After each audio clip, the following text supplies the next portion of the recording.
Bonjour les amis, bon je suis un peu en mode crado parce que je suis en nettoyage comme tous les jours pour que la chapelle soit rutilante pour vous accueillir. Dans notre chapelle il y en a deux. On va d'abord rentrer par la première nef qui date du XIIIe, XIVe siècle. Elle est antérieure au roi Louis XI et en fait c'est le premier bâtiment. Alors il y avait d'autres bâtiments plus anciens ici, on a des traces du XIe siècle, mais ce que je vous invite à faire c'est qu'on va s'en rentrer pour redécouvrir des espaces que vous connaissez sans doute pas. Entrons dans l'église primitive, venez avec moi.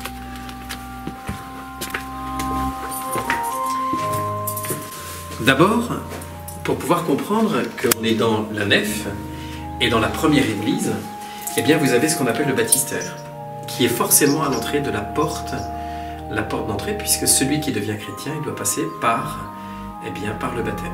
Toujours comme dans toutes les églises paroissiales, ce qui montre aussi que Bébar était une paroisse autrefois. Il y a donc des fonts baptismaux, ceux-là datent du 15e à peu près. Alors quand on les ouvre, on a réussi à les ouvrir, ça faisait très longtemps qu'ils n'avaient pas été ouverts. Quand on les ouvre, on découvre tout simplement... Venez, ici vous aviez la cuve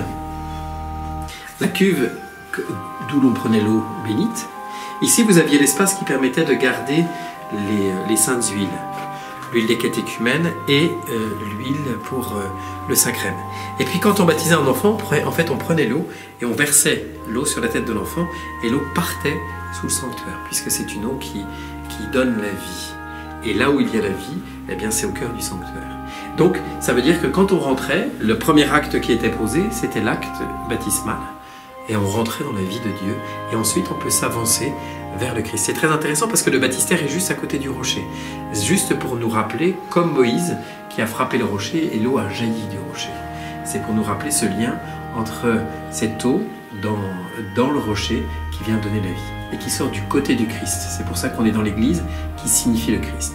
Alors continuons justement notre petite visite de notre chapelle. De la chapelle principale, ici donc vous avez la première chapelle. L'autre chapelle elle a été construite plus tard parce que c'est le vœu de Louis XI qui va être honoré. Et en fait il faut imaginer que la statue de la Vierge n'était pas ici, mais elle était en fait dans l'axe, forcément, pour la vénération des fidèles, juste sur les pieds, sous les pieds eh bien, du petit moine qui est sur le vitrail.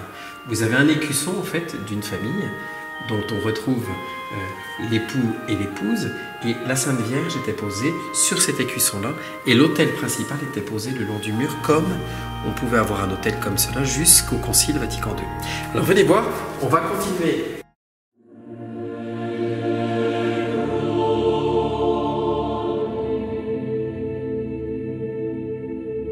Et en montant, là où on a vu les stalles, hier, parce qu'en fait, vous avez, pour comprendre cette première chapelle, eh bien, vous avez d'abord, il y avait un autel latéral ici, à cet endroit. Il devait y avoir un autel à cet endroit, puisqu'ici, vous avez un petit lavabo. Un petit lavabo qui, en fait, nous permet simplement de dater. Il a dû être réutilisé. C'était comme un endroit où on rangeait les objets liturgiques. Et vous avez un petit lavabo qui permettait d'envoyer l'eau, en fait, dans le sous-sol. Et lui qui a été instauré à partir du Concile de Trente. Mais je vous fais remarquer cette fenêtre que vous n'avez peut-être jamais remarquée. Cette petite fenêtre, trilobée, cette petite fenêtre en fait elle donnait sur l'extérieur et permettait tout simplement d'avoir de la lumière pour l'autel qui était ici. Simplement pour nous rappeler qu'ici, cette fenêtre qui donne dans la petite nef, la nef royale, en fait à l'époque, avant le roi Louis XI, eh bien elle donnait tout simplement sur le village. Et elle donnait de la lumière à l'intérieur. Parce que quand vous regardez la grande arche en arc brisé, eh bien celle-ci, elle a été faite pour pouvoir ouvrir la chapelle de Louis XI. La chapelle de Louis XI, qui elle, alors venez voir, quelques petits...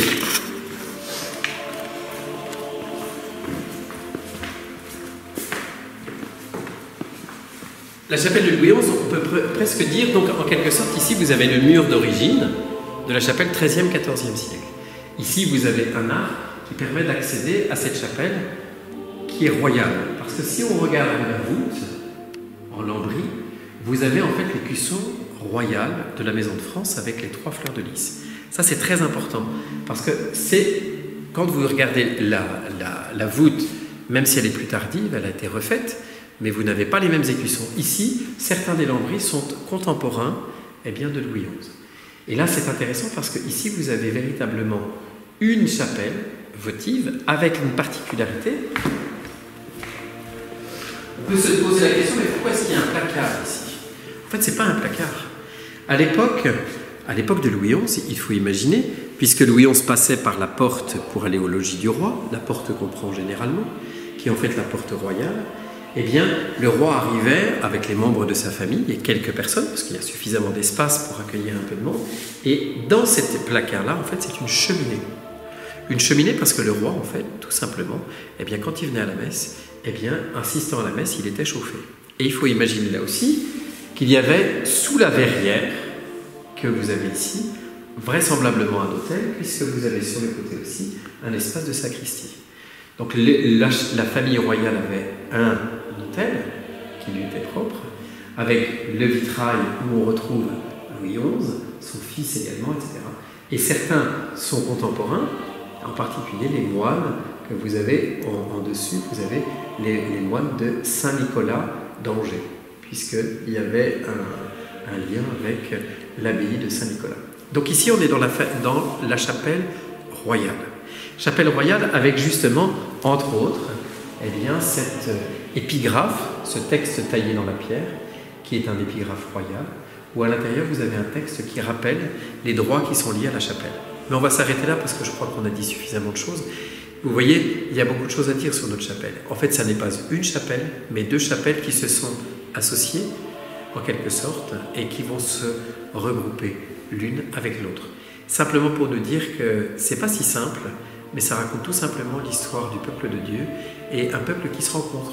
Le roi, eh bien, qui était aussi à la rencontre de son peuple. Et aujourd'hui, les 2 portes sont pour tout le monde. Simplement pour nous rappeler, eh bien, comme on l'a évoqué déjà sur RCF, que nous sommes tous prêtres, prophètes et rois. Et que nous avons tous notre place aussi dans la chapelle royale. À demain!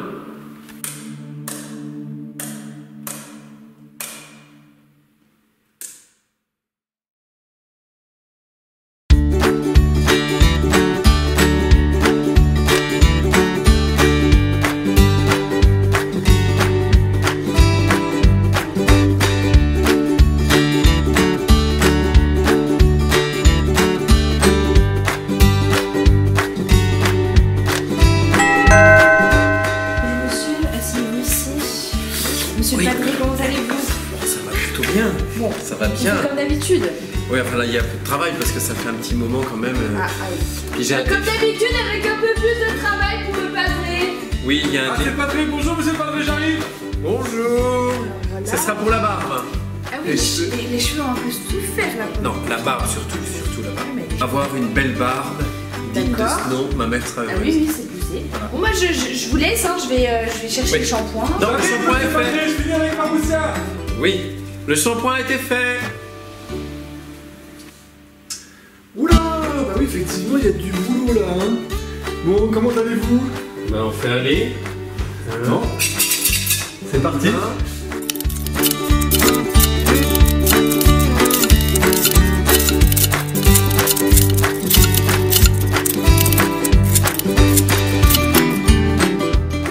Écoutez, franchement là, vous êtes beau gosse. Merci. Ma mère va être contente.